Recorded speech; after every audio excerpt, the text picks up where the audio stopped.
خانہ کعبہ مسلمانوں کے لیے کتنی اہمیت رکھتا ہے یہ ہر ایک مسلمان کو پتا ہے۔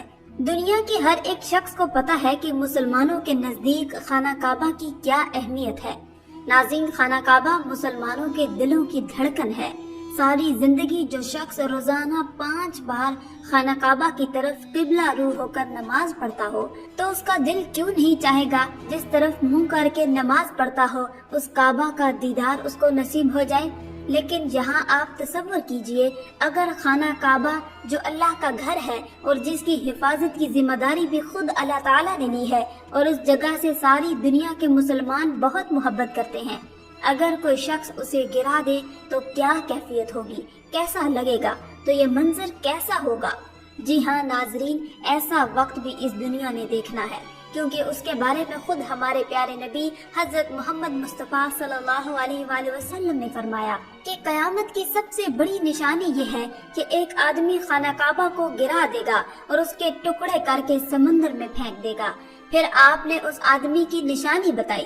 ناظرین، آج کی اس ویڈیو میں ہم اس شخص کی نشانی بتائیں گے اور پوری حدیث کو تفصیل سے بتائیں گے، اور آپ کو ابراہہ کا واقعہ سنائیں گے جو نبی اکرم صلی اللہ علیہ وآلہ وسلم کی پیدائش سے 25 دن پہلے ہی اس نے کعبہ شریف پر حملہ کیا تھا۔ وہ واقعہ بھی کیا تھا اور کیسے اسے منہ کی کھانی پڑی تھی، یہ سب ہم آپ کو آج کی اس ویڈیو میں بتائیں گے، اس لیے اس ویڈیو کو پورا ضرور دیکھیے گا۔ ابراہہ نے خانہ کعبہ کو گرانے کی کوشش کی تھی تو اس کا کیا حشر ہوا تھا؟ حضور پاک صلی اللہ علیہ وآلہ وسلم کی پیدائش سے صرف 25 دن پہلے یمن کا بادشاہ ابراہہ ہاتھیوں کی فوج لے کر کعبہ شریف کو ڈھانے کے لیے مکہ پر حملہ آور ہوا۔ یمن کے دارالسلطنت صنعا میں اس نے ایک گرجا گھر بنایا تھا جو بہت ہی شاندار عالی شان گھر بنایا گیا تھا۔ وہ چاہتا تھا کہ عرب کے لوگ جیسے خانہ کعبہ میں حج کرتے ہیں تو وہ عرب کے لوگ بجائے خانہ کعبہ کے گرجا گھر کا حج کریں۔ جب مکہ والوں کو یہ معلوم ہوا تو قبیلہ کنانہ کا ایک شخص بہت غیظ و غضب میں جل کر یمن گیا اور وہاں اس کے گرجا گھر میں بہانہ بنا کر گھس گیا، اور اس گھر میں جا کر اس نے گندگی کی، نجاست کی اور اسے لت پت کر دیا۔ جب ابراہہ کو یہ معلوم ہوا تو وہ غصے سے پاگل ہو گیا اور وہ آپے سے باہر ہو گیا اور خانہ کعبہ کو ڈھانے کے لیے ہاتھیوں کی فوج لے کر مکہ پر حملہ کر دیا۔ اس کے ایک دستے نے مکہ والوں کے اونٹوں اور مویشیوں کو چھین لیا۔ اس میں 200 یا 400 اونٹ عبد المطلب کے تھے۔ حضرت عبد المطلب پیارے نبی حضرت محمد مصطفیٰ صلی اللہ علیہ وآلہ وسلم کے دادا ہیں۔ حضرت عبد المطلب کو اس واقعے سے بڑا رنج پہنچا، چنانچہ ابراہہ سے آپ اس معاملے میں گفتگو کرنے کے لیے اس کے لشکر میں تشریف لے گئے۔ جب ابراہہ کو معلوم ہوا کہ قریش کا سردار اس سے ملاقات کرنے کے لیے آیا ہے تو اس نے آپ کو اپنے خیمے کے اندر بلا لیا، اور جب ابراہہ نے حضرت عبد المطلب کو دیکھا، وہ ایک بلند قامت اور نہایت حسین و جمیل آدمی ہیں جن کی پیشانی پر نور جاہ و جلال چمک رہا ہے۔ ابراہہ مرغوب ہو گیا اور بے اختیار تخت شاہی سے اٹھ کر آپ کی تعظیم و تکریم کے لیے کھڑا ہو گیا اور اپنے برابر بٹھا کر دریافت کیا اور کہا کہ بتائیے کس مقصد سے آئے ہیں؟ حضرت عبد المطلب نے جواب دیا کہ ہمارے اونٹ اور ہمارے مویشیوں کو جو آپ نے باندھی بنا لیا ہے، جو آپ نے اپنے قبضے میں لے لیا ہے، اسی کے متعلق میں آپ سے بات کرنے کے لیے آیا ہوں، تو آپ ان سب مویشیوں کو ہمارے سپرد کر دیجئے۔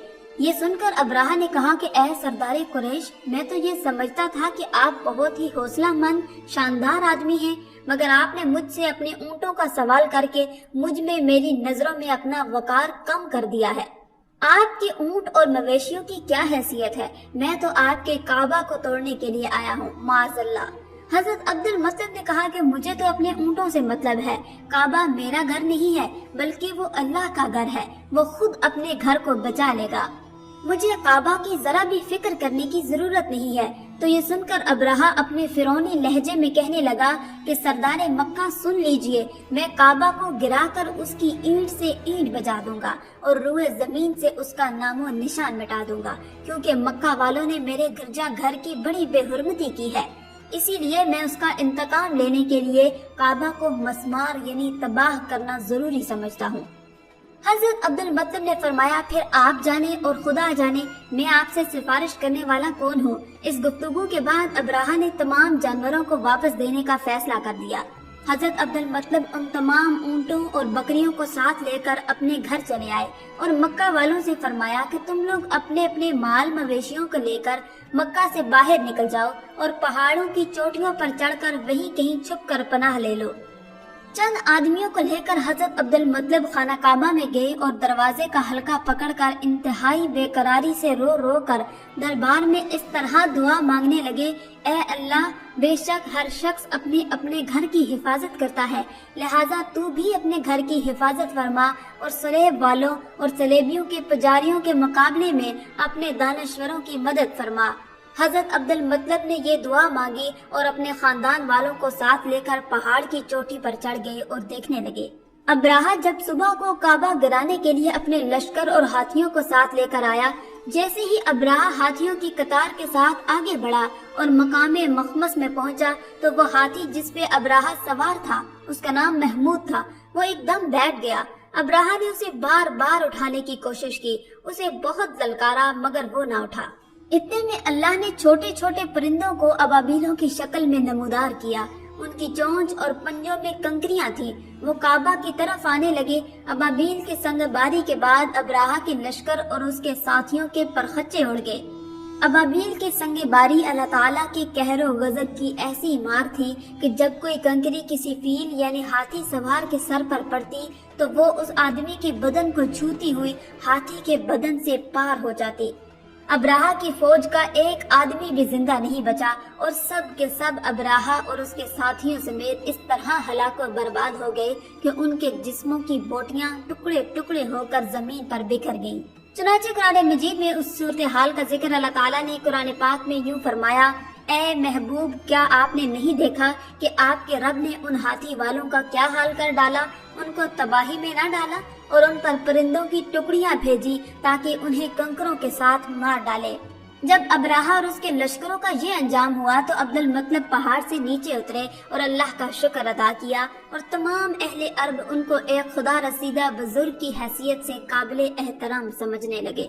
ناظرین، اب آپ کو اس واقعے کے بارے میں بتاتے ہیں جو قیامت کے نزدیک پیش آئے گا، جس کے بارے میں حضرت محمد مصطفیٰ صلی اللہ علیہ وآلہ وسلم نے فرمایا تھا، اللہ پاک کا آپ صلی اللہ علیہ وآلہ وسلم پر خاص کرم یہ ہے کہ آپ صلی اللہ علیہ وآلہ وسلم کو اللہ پاک نے تمام علوم عطا فرمایا جن کا تصور ہمارا انسانی ذہن کبھی بھی نہیں کر سکتا۔ جو بات ہمارے نبی اکرم صلی اللہ علیہ وآلہ وسلم نے فرما دی وہ پوری ہو کر رہے گی۔ اللہ پاک فرماتا ہے، اور وہ یعنی نبی کوئی بات اپنی خواہش سے نہیں کرتے، وہ وہی کہتے ہیں جس کی انہیں وحی کی جاتی ہے۔ اللہ کے علم کے آگے نبی اکرم صلی اللہ علیہ وآلہ وسلم کا علم ایک ستارہ ہے، آپ صلی اللہ علیہ وآلہ وسلم کا علم ایک قطرہ ہے۔ یہ بات سچ ہے کہ ہم آپ صلی اللہ علیہ وسلم کے علم کے بارے میں اندازہ نہیں لگا سکتے، لیکن اللہ کی ذات تو بہت وسیع ہے، ہم اس کا اندازہ کس طرح لگائیں گے۔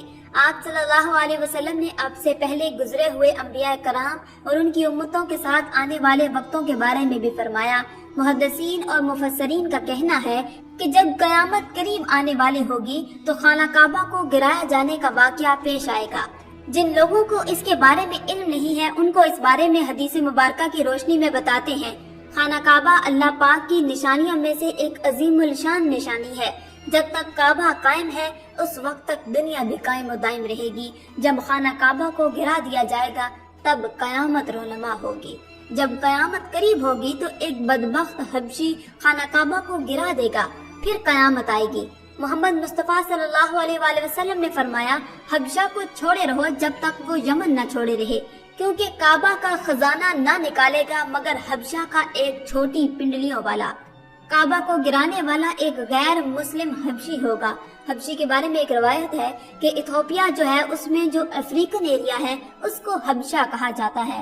حبشہ سے ایک حبشی کعبہ معظمہ کو گرانے کے ارادے سے اور اس کے نیچے سے خزانہ نکالنے کی نیت سے پوری رات چلے گا۔ یہ بات مشہور ہے کہ کعبہ کے نیچے بہت سارے بادشاہوں کا خزانہ دبا ہوا ہے۔ اس اس خزانے کو حاصل کرنے کے لیے خانہ کعبہ کو ڈھا دے گا۔ اس کمینے حبشی کے بارے میں آپ صلی اللہ علیہ وآلہ وسلم نے ارشاد فرمایا، اس حبشی کی شکل و صورت ایسی ہوگی کہ وہ چھوٹی پنڈلیوں والا ہوگا جو خانہ کعبہ گرائے گا۔ جبکہ بخاری شریف میں یہ لکھا ہے کہ رسول اکرم صلی اللہ علیہ وآلہ وسلم نے فرمایا، گویا میں اس حبشی کو دیکھ رہا ہوں، وہ کالا اور چوڑی ڈانگوں والا ہے اور کعبے کی اینٹوں کو اکھاڑ کر پھینک رہا ہے۔ بخاری شریف میں ہے کہ قرب قیامت کے وقت حضرت عیسیٰ علیہ السلام کی وفات کے بعد جب لوگوں کے سینوں سے قرآن اٹھا لیا جائے گا اور دنیا میں کوئی بھی اللہ اللہ کہنے والا نہ ہوگا تو اس کے بعد وہ بدبخت حبشی خانہ کعبہ کو گرائے گا۔ اس حدیث میں افز کا لفظ استعمال کیا گیا ہے اور افز وہ ہے جو اکڑتا ہوا چلے یا چلنے میں اس کے دونوں پنجے نزدیک ہوں اور دونوں ایڑیوں میں فاصلہ رہے۔ وہ حبشی مردود جو قیامت کے قریب خانہ کعبہ کو ڈھائے گا وہ اس شکل کا ہوگا۔ دوسری روایت میں کہ اس کی آنکھیں نیلی، ناک پھیلی ہوئی ہوگی اور پیٹ بڑا ہوگا۔ اس کے ساتھ اور بھی لوگ ہوں گے، وہ کعبہ کا ایک ایک پتھر اکھاڑ ڈالیں گے اور سمندر میں لے جا کر پھینک دیں گے اور یہ قیامت کے بالکل نزدیک ہوگا۔